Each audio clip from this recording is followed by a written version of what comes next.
नमस्कार, मैं doctor Atul Mishra, director and head of the department orthopaedics, Fortis hospital Noida.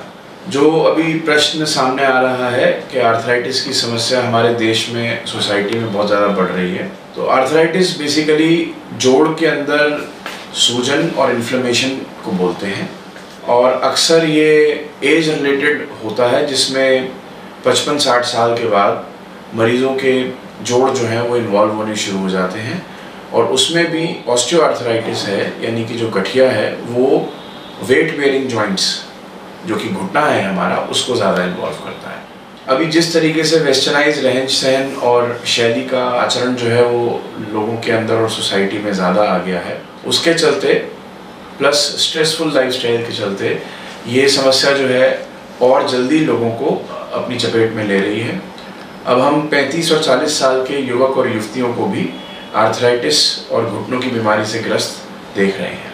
हम बात करेंगे एज रिलेटेड आर्थराइटिस की, जिसमें घुटने जो हैं वो उम्र के साथ घिसने लगते हैं और उनमें सूजन आ जाती है और जो मूवमेंट है घुटने की वो कम होनी शुरू हो जाती है।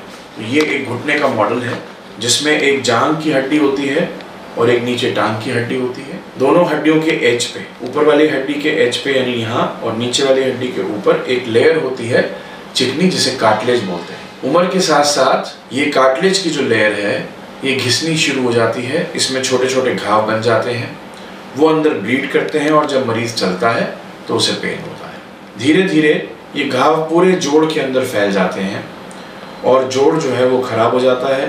मरीज को अलग अलग तरीके की डिफॉर्मिटी, सबसे ज़्यादा कॉमन जो बो लेग्स हैं वो डिफॉर्मिटी हो जाती है और पेशेंट का रोज़मर्रा की ज़िंदगी में चलना फिरना बैठना, ये सब चीज़ें जो है अफेक्ट होती हैं और वो व्हीलचेयर बाउंड या बेड बाउंड हो जाता है। तो इसका इलाज क्या है?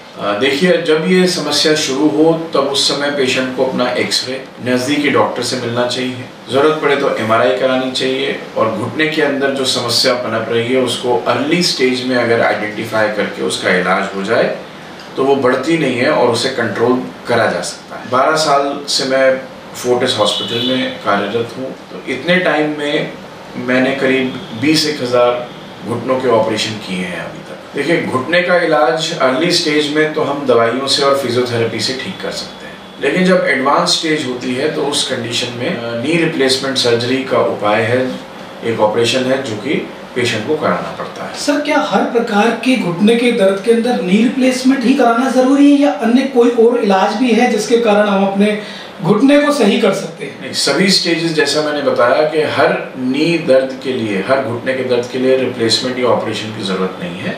इनिशियल स्टेज में यानी शुरुआती स्टेज में अगर हम प्रॉपर एक्सरे और MRI से इवैल्यूएशन कराएं तो हम exercises, physiotherapy, change of lifestyle से घुटने की इस समस्या को वहीं रोक सकते हैं और उससे निजात पा सकते हैं। आजकल रोबोटिक सर्जरी का ज़माना है, रोबोटिक सर्जरी बहुत निकल कर आ रही है, इसके बारे में बताइए, क्या है रोबोटिक सर्जरी? देखिए, पिछले 30 साल से घुटने का प्रत्यारोपण यानी जॉइंट रिप्लेसमेंट जो होता है वो कन्वेंशनल और कंप्यूटराइज्ड विधि से किया जा रहा था। इसको और एक्यूरेट बनाने के लिए रोबोटिक्स जो है वो आया।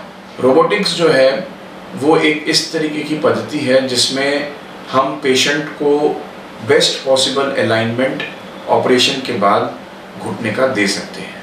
अगर इसको मैं थोड़ा इसका विश्लेषण करूं और इसके बारे में आपको और विस्तार से बताऊं, होता ये है कि हम घुटने के ऊपर एक नई कैप लगाते हैं जिसे हम नी रिप्लेसमेंट सर्जरी बोलते हैं। नाउ, अभी जो कैप है वो हर मरीज का घुटने का साइज एक्यूरेट है, पैर का जो अलाइनमेंट है वो एक्यूरेट होना चाहिए, तभी घुटना मुड़ेगा और सीधा होगा और घुटने की लॉन्जिविटी जो है वो बनी रहेगी। इसी चीज़ को आगे बढ़ाते हुए बायोमेडिकल इंजीनियर्स ने रोबोटिक पद्धति को एम्प्लॉय किया, जिससे सर्जन को बिल्कुल एक्यूरेट तरीके से घुटने के प्रत्यारोपण में मदद मिलती है। जो रोबोटिक टेक्निक है जिससे हम नी रिप्लेसमेंट करते हैं, इसमें पहले हम पेशेंट के घुटने का CT स्कैन कराते हैं। वो CT स्कैन एक स्पेशल सॉफ्टवेयर के ज़रिए होता है जिसमें घुटने का 3D इमेज बनाया जाता है। जब पेशेंट के घुटने का 3D इमेज बन जाता है तो उस इमेज को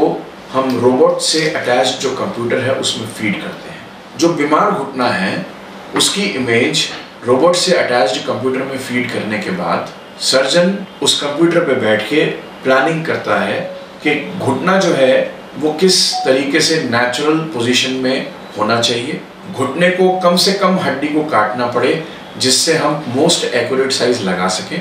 प्री ऑपरेटिव प्लानिंग सर्जन खुद अपने हाथ से फीड करता है कंप्यूटर में। तो रोबोट के पास एक बीमार घुटने की 3D इमेज होती है और सर्जन द्वारा प्लान्ड एक 3D प्लानिंग जो है वो होती है। कितनी सटीकता है इसके अंदर और कितनी क्षति हो सकती है। रोबोट का नाम जब सामने आता है कहीं ना कहीं डर पैदा होता है, कहीं रोबोट कोई नुकसान है क्षति ना पहुंचा दे, तो क्या ये कितना सत्य है? हाँ, इसी को फर्दर इलाबोरेट करते हुए मैं आपसे बोलूँगा, जब सर्जन जो है प्री ऑपरेटिव प्लानिंग कर देता है रोबोट के कंप्यूटर में, तब ड्यूरिंग सर्जरी जो रोबोट है वो सर्जन द्वारा दी गई प्लानिंग के हिसाब से काम करता है। जो रोबोट है उसका कंट्रोल अल्टीमेटली सर्जन के हाथ में ही रहता है। अगर सर्जन को ये लगता है कभी भी रोबोट जो है प्लानिंग के अनुसार काम नहीं कर रहा है, तो सर्जन एक इमरजेंसी स्विच दबा के रोबोट को बंद कर सकता है। दूसरी जो सबसे इम्पॉर्टेंट चीज़ है कि ये बहुत ही टाइम टेस्टेड टेक्नोलॉजी है, साइंटिफिक टेक्नोलॉजी है और इसकी एक्यूरेसी 1 to 2 mm तक डिज़ाइन करी गई है। 1 मिलीमीटर तक की एक्यूरेसी से ये रोबोट काम करता है। सर आपका क्या मानना है, यदि रोबोटिक सर्जरी हो जाती है तो क्या ये लॉन्ग टाइम तक चलते हैं ये रिप्लेसमेंट जो होती है? जो रोबोटिक सर्जरी के इमीडिएट आउटकम्स जो फायदे नज़र आ रहे हैं उसमें सबसे इम्पॉर्टेंट चीज़ ये है कि इसमें पेशेंट को सर्जरी के बाद पेन बहुत कम होता है। दूसरी चीज़, जो घुटने के जो सॉफ्ट टिश्यूज़ हैं उसमें कटिंग मिनिमम से मिनिमम होती है, हड्डी कम से कम कटती है और एक्यूरेसी यानी कि जैसा पेशेंट का घुटना और लेग का अलाइनमेंट होना चाहिए वैसा अलाइनमेंट सर्जन पेशेंट को दे पाता है। ये सारे फायदे हैं जो कि रोबोटिक विधि से हम मरीज को मुहैया करा सकते हैं। सर जैसा कि देखा जा रहा है कि आजकल के समय में लाइफ स्टाइल चेंज होने की वजह से ये जो उम्र है जो आज से 50-55 साल पहले हुआ करती थी, अब वो 25 साल से भी शुरू हो रही है, 30 साल से भी शुरू हो रही है। इसके लिए कोई ऐसी चीज जो हम घर में अगर उसको फॉलो करें तो काफी हद तक इन चीजों से बचा जा सकता है। आर्थराइटिस से बचने के उपाय में सबसे पहली चीज है अपने आप को डिस्ट्रेस करना, एक हेल्दी लाइफस्टाइल जिसमें आप अब जो खा रहे हैं वो जंक फूड ना हो के एक हेल्दी फूड हो, रेगुलर एक्सरसाइजिंग की हैबिट, वॉक करना, स्विमिंग करना या साइकिलिंग करना सबसे कारगर एक्सरसाइज है घुटने की सेहत को अच्छा रखने के लिए। अगर आपका वजन ज़्यादा होगा तो घुटने जो कि वेट बेयरिंग जॉइंट्स हैं उन पे वजन ज़्यादा आएगा और उनकी खराब होने की जो परिस्थिति है वो पैदा हो जाएगी। जो रोबोटिक सर्जरी है निश्चित तौर पे, क्योंकि टेक्नोलॉजी है, नई टेक्नोलॉजी है, टेस्टेड टेक्नोलॉजी है और वर्ल्ड ओवर कामयाबी मिल रही है, उसमें थोड़ा बहुत कॉस्ट एस्केलेशन है लेकिन वो मैनेजेबल है। जो एक रूटीन नी रिप्लेसमेंट सर्जरी होती है उसमें 10 से 15% का इंक्रीमेंट होता है अगर हम रोबोटिक सर्जरी प्लान करते हैं। सर कहीं ना कहीं ये कारगर है रोबोटिक सर्जरी और इसका जो आने वाला समय है बहुत भविष्य इसका उज्जवल है, आप ऐसा कहना चाहते हैं? हाँ जी, क्योंकि इसमें सबसे बड़ा फायदा ये है जो आगे तौर पे आने वाला है कि हम ज़रूरी नहीं है कि हम पूरा घुटना जो है वो बदलें। घुटने के अगर आप देखें 3 हिस्से होते हैं जो इम्पोर्टेंट हैं, ये बीच वाला और ये। रोबोटिक सर्जरी से हम एक्यूरेटली जितना घुटने का बीमार हिस्सा है सिर्फ उतना भी बदल सकते हैं और ये सबसे बड़ा प्लस पॉइंट और एडवांटेज है जो कि इस रोबोटिक पद्धति को आगे कामयाबी देगा। आप लोगों को क्या सलाह देंगे, क्योंकि यदि इसके अंदर खर्चा आता है तो लोगों को कहीं ना कहीं इंश्योरेंस वगैरह ये सब करा के रखना चाहिए, तो उसके लिए आपका क्या कहना? जो भी नई टेक्नोलॉजी आती है तो लोग उस चीज़ को अपनाते हैं क्योंकि उससे उनका फ़ायदा होता है, चाहे वो मोबाइल फ़ोन्स हो, चाहे टैबलेट हो, चाहे लैपटॉप हो, चाहे कलर टीवी हो। तो हेल्थ केयर ऐसी चीज़ है कि जो आदमी उसको हेल्थ केयर के ऊपर पैसा खर्च करता है वो पैसा वो अपने शरीर के ऊपर खर्च कर रहा है।